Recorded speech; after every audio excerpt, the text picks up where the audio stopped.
A defiant Randall Stevenson told antitrust enforcers that At&t would see them in court after the Justice Department sued to block the company's $85.4 billion bid to buy Time Warner Inc. The lawsuit stretches the very idea of antitrust law beyond the breaking point. Stevenson, At&t's chief executive officer, said at a briefing Monday. He left the door open for negotiations to find a way for the deal to pass federal muster, but reiterated that he wouldn't sell CNN to appease Washington, whether the deal was influenced by President Donald Trump or not. At&t's attorney, Daniel Petroselli, said the company is prepared to go to trial in as few as 60 days. It would then be up to a judge to determine whether the combination of At&t and Time Warner would give the new entity too much power in the fast-changing media landscape, as Makin Delrahim, the new head of the Justice Department's Antitrust Division, contends. If the matter goes to court, At&t will surely press for a decision before April 22, the date before which the two companies can walk away without penalty, said Jonathan Chaplin, an analyst with New Street Research. At&t is certainly willing to fight this, the legal challenge, the first major antitrust enforcement action to be brought by the Trump administration, dealt a blow to a tie-up that appeared to be sailing toward approval as recently as a month ago. That was before Delrahim was appointed to his post. This merger would greatly harm American consumers, he said Monday. It would mean higher monthly television bills and fewer of the new, emerging innovative options that consumers are beginning to enjoy. Delrahim had pushed for a sale of either Time Warner's Turner Broadcasting division, which owns cable channels including CNN, TNT and Turner Sports, or DirecTV, the satellite provider At&t bought in 2015. The parties continued to talk as recently as last week. Stevenson said he was surprised at the turn of events.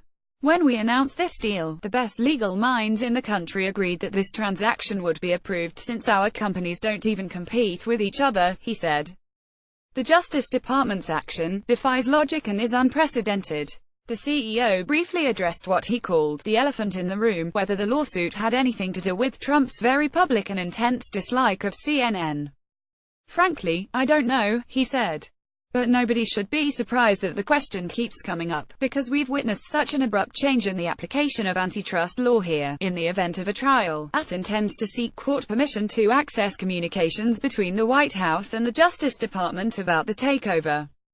Attorney General Jeff Sessions said he was unable to comment on conversations or communications that Department of Justice top people have with top people in the White House, when he was asked during a November 14 House hearing whether anyone from the White House had contacted the Justice Department to interfere with or discuss the At&t deal.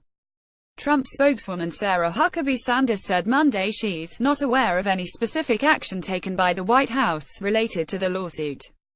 The White House has traditionally stayed at arm's length from merger reviews. Trump told reporters during his recent trip to Asia that the deal might be challenged in court. At the briefing with Stevenson, Petroselli, whose clients have included Walt Disney Co. and Trump, said that Delrahim had publicly acknowledged that the merger shouldn't be an issue. The lawyer played a recording of an interview with Canada's Business News Network in which Delrahim said, "I don't see this as a major antitrust problem." Delrahim has said those comments are out of context and were made before he was able to thoroughly review the case. The action Monday marks a departure from decades of Justice Department practice of approving deals that unite a supplier and a distributor in a so-called vertical transaction. This will not be an easy case for the government to win, said Andrew J. Schwartzman at Georgetown University's Institute for Public Representation. That is all the more reason to applaud the decision to file suit in the face of strong legal and political opposition, underscoring the legal and political complexity of the case. Not a single state attorney general took part in the federal government's complaint, unusual for big antitrust cases. It's possible states could sign on later. Combined with Time Warner, At&t could use its control over programming like CNN and HBO to harm rivals by forcing them to pay hundreds of millions of dollars more per year for the right to distribute the content, according to the 23-page complaint. The deal also would enable At&t to impede competition from online video distributors, which would reduce choices for consumers, according to the complaint.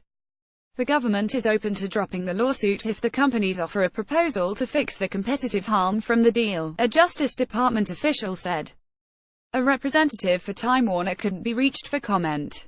Time Warner shares fell 1.1% to $87.71.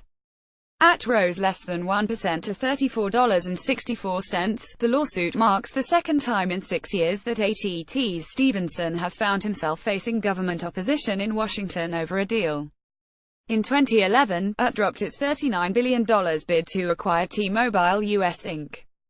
after the Justice Department sued to block that merger and the Federal Communications Commission said the tie-up wasn't in the public interest.